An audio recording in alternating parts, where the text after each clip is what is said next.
It was a dark and stormy night, the kind of night that sent shivers down your spine.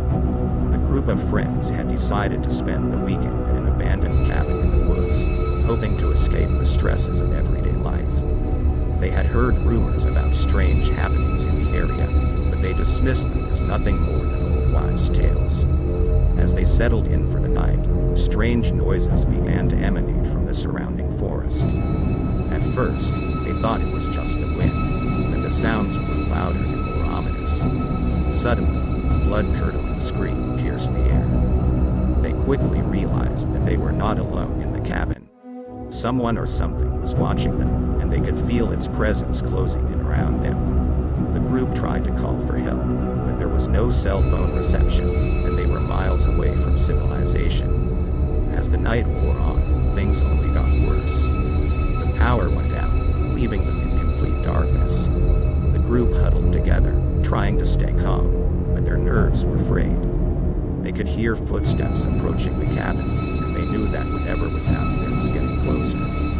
Suddenly, the door burst open, and a figure emerged from the darkness. It was a grotesque, disfigured creature with glowing eyes and razor-sharp claws. The group screamed in terror as the creature lunged at them, its jaws snapping hungrily. The friends tried to fight back, but they were no match for the creature's strength and agility. One by one, they were dragged into the darkness, their screams echoing through the night.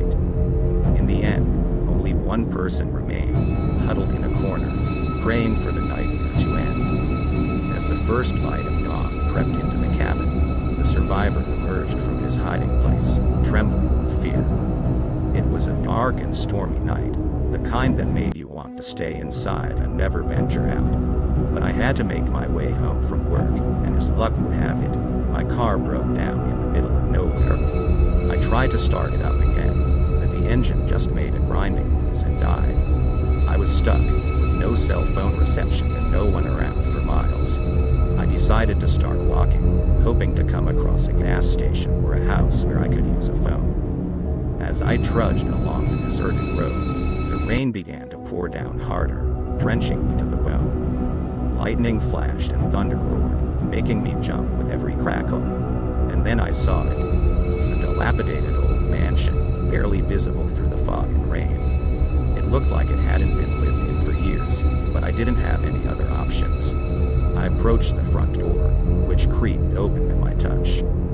The inside of the mansion was just as spooky as the outside, with cobwebs draped over every surface and the smell of mold and decay thick in the air.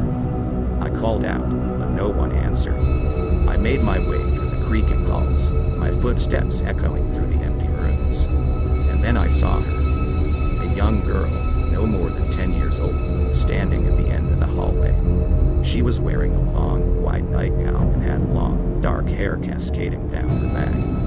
Her eyes were wide and staring, as if she were seeing something beyond me. I approached her, but she didn't move. I reached out to touch her, but my hand went right through her. And then she vanished, leaving me alone in the hallway. I shook it off and continued through the mansion, hoping to find a phone or something.